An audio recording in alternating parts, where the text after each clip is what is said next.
자, 우리 공감 능력에는 남녀 차이가 있다는 게 많은 결과에 의해서 나타나 있습니다. 자, 그러면 연령에 따라서는 어떨까?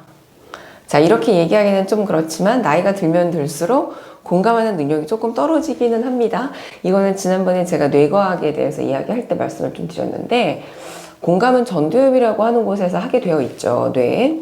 근데 전두엽의 대사가 떨어진다, 뇌가 노화가 된다.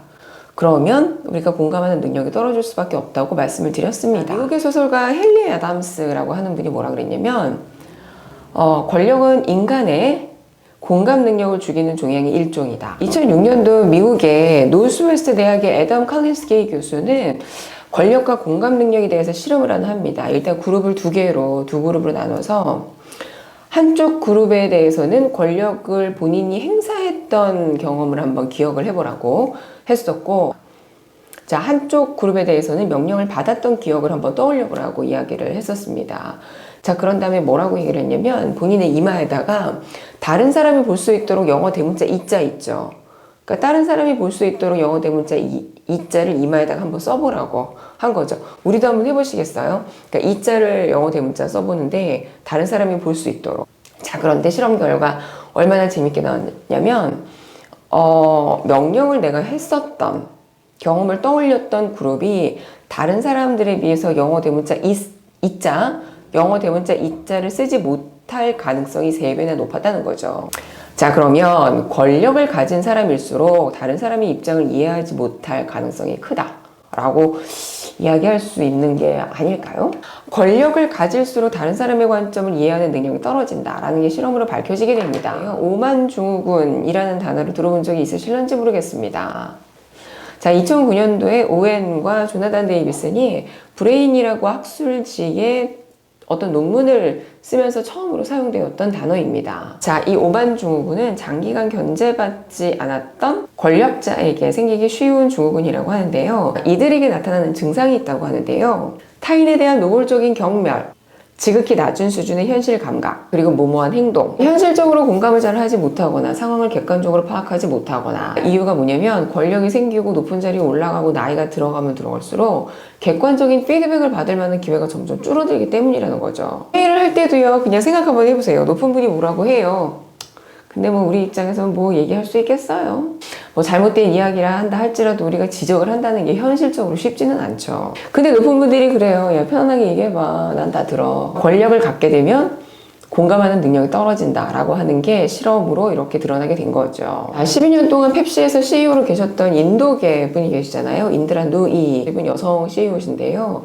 여성으로서 가장 그 영향력 있는 CEO의 이름을 굉장히 오랫동안 놀리셨던 아주 유명한 분입니다. 자, 2001년에 임원으로 승진을 해서 집에 어머니한테 찾아간 거예요. 엄마, 나 임원 됐어. 너무 자랑하고 싶은 거예요. 근데 딱 가자마자 엄마가 제일 첫 번째 했던 말씀이, 너 그 왕관은 밖에다가 버려두고 얼른 우유나 사가지고 와. 이렇게 심부름을 시켰다 그래요.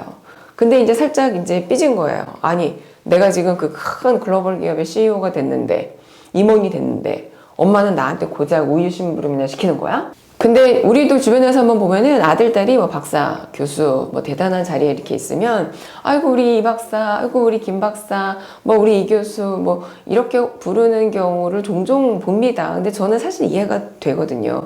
그러니까 엄마, 아버지 입장에서는 우리 딸, 우리 아들이 얼마나 자랑스러우시겠어요. 근데 인드라 누이 회장의 엄마는 딸이 만약에 그렇게 해서 너무 오만해질까봐, 너무 자만심이 이렇게 꽉 차질까봐 그게 걱정스러우셨던 거죠. 그래서 영국에서는 오만학회라고 있습니다. 이 오만이라고 하는 거는 경영학회에서는 굉장히 새로운 주제인데요. 우리나라에서도 2018년도에 제1회 포브스 코리아 오만 포럼이 개최되기도 하였습니다. 자, 영국에서는 이 오만이라고 하는 주제를 가지고요, 영국 서리대학교에서 굉장히 주도적으로 연구를 하고 있는데요. 대표적인 교수님이 유진 세더 스미스 교수님입니다. 이분이 하시는 말씀이 이런 말씀이 있는데, 굉장히 잘된 기업을 망치는 유일한 원인 중에 하나가 바로 이 오만이다. 자, 오만은 리더 스스로가 자신을 굉장히 과대평가를 하고요, 자신의 권력과 성공에 막 취해 있는 거예요. 그러다 보니까 타인들이 비판을 하고 충고를 하는데, 자, 그 충고를 무시하게 되는 결과를 낳게 된다는 거죠. 자, 이러한 권력자들이 자기들이 오만에 빠지는 이유가 뭐냐면은 추종자들의 찬사. 그러니까 주변에 있는 사람들이 찬사를 해줘요. 그러니까 저도 임원들 교육을 이렇게 가보면은요, 임원들 중에서도 또 높은 임원이 있잖아요. 그러니까 제일 높은 사람이 있으면 임원들 중에서도 이렇게 서열이 있으니까요. 와, 정말 밑에 그 높으신 임원들 얼마나 옆에서 박수를 치고 찬사를 보내는지. 자, 제가 아까 말씀을 드렸죠. 권력을 갖고 위로 올라가면 올라갈수록 어떻다. 객관적인 피드백을 받을 만한 기회들이 점점 줄어든다. 그래서 리더는 억제할 외적인 장치가 없기 때문에 오만에 빠질 수밖에 없어요. 생물학적 요인에서도 그 원인들을 살짝 찾을 수가 있는데, 자, 승리자의 효과라는 말이 있습니다. 그러니까 승리자의 효과는 운동선수가 이겨요, 경기에서. 이기면 자신감이 급격하게 상승을 해요. 근데 뭐 운동선수뿐만이 아니라 내가 이기는 경험, 성취의 경험을 갖게 되면 그러니까 몸 안에 테스토스테론이라는 호르몬이 막 만들어집니다. 그런데 이 테스토스테론이라는 거는 아시다시피 어서 많이 들어봤잖아요. 이거 남성 호르몬이에요. 암컷 쥐에다가 테스토스테론, 남성 호르몬을 주입을 했더니 남성에게서 보여지는 행동들이 보여질 가능성이 크다. 자, 그러면 이거는 뭘 얘기를 하는 거냐면 공격적일 수 있다. 약간 덜 공감할 가능성이 있다. 아이 컨택을 덜 할 가능성이 있다. 사용하는 어휘의 수가 한정적일 수 있다. 자, 그래서 조직 생활을 오래 하고 임원으로 올라간 여성들 있죠. 여성 임원들. 약간 남성적이라고 해야 되나? 그러니까 남자보다 더 열심히 해야지 임원이 되거든요. 여성들은요. 그래서 우리가 약간 남성적이어야지 살아남는다고 얘기를 했었던 적도 있어요. 또는 근데 이건 여성 리더십할 때 한번 좀 다뤄야겠다. 남자랑 똑같으면 뭐 한다고 여자를 뽑아요? 그 여성을 조직에 많이 두는 것도 오만에 빠질 가능성을 조금 줄일 수 있는 요인이 될 수도 있어요. 자, 영국의 서리 혁명대학원에서 아까 오만에 대해서 연구 많이 한다고 그랬잖아요. 자, 리더의 오만을 사전에 차단하기 위해서 오만 방지 도구 이런 것들을요 개발을 하고 있습니다. 자, 사소한 실수에 대해서도요 그냥 지나치지 않도록 전 직원들에게 권리와 의무를 부여하는 거예요. 뭐 예를 들어서 항공사 같은 데 있죠. 그러니까 실수 같은 거 얘기하지 않으면 이게 바로 사고로 연결이 돼요. 안전하고 관련된 이슈인 거예요. 그래서 작은 실수가 보이면은 상급자의 결정에 대해서도 내가 바로 얘기를 할 수 있도록 회사에서 이거를 권리와 의무로 만들어 놓은 거예요. 바로 HRO, 고신뢰 조직. 자, 이거를 HRO, High Reliability Organization. 자, 최근에는 병원에서도 이런 것들을 굉장히 많이 도입을 합니다. 병원, 뭐 항공사, 이런 데는 이게 바로 안전하고 관련된 거잖아요. 자, 그래서 HRO를 도입을 하면은 리더나 조직원들이 객관적으로 피드백을 조금 들을 수 있으니까 조금 더 자신의 상황이나 뭐 어떠한 주변의 상황들을 수용하고 공감할 수 있도록 인위적인 어떠한 채널이나 창구를 만들게 되는 거죠. 자신의 오만함을 통제할 조력자를 주는 것도 공감력을 상실하지 않는 좋은 방법이 될 수 있고요. 자, 리더 주변에 그의 오만을 부추겨서 공감력을 떨어뜨리게 만드는 사람들이 아니라, 그러니까 아까 왜 추종자, 막 찬사를 막 보내는 이런 것들을 주변에 많이 드는 거는 전혀 도움이 안 돼요. 근데 리더로 올라가면은 내가 내 밑에 있는 사람들을 내 맘대로 꾸릴 수가 있잖아요. 근데 이게 잘못된 거야. 왜? 내 마음에 드는 사람을 여기다가 놓는 거예요.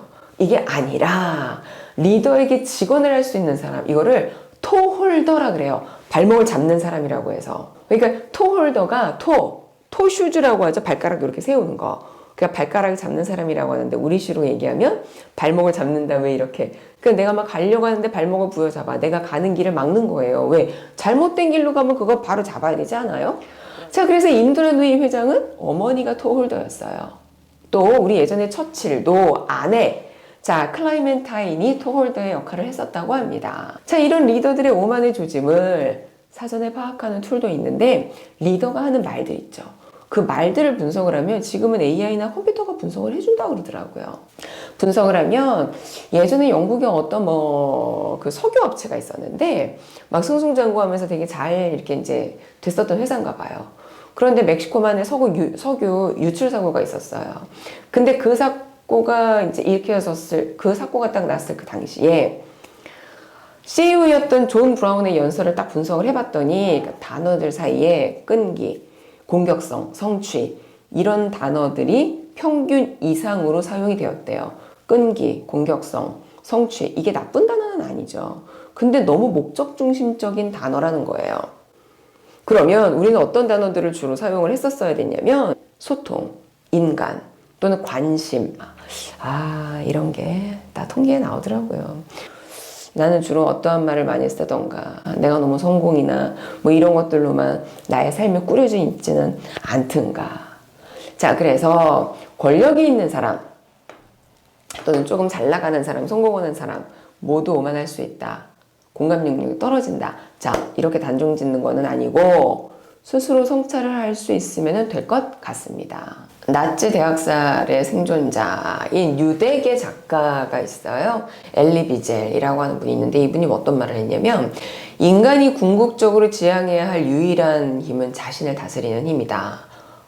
이런 거네요. 그죠? 내가 나를 잘 알아야 된다.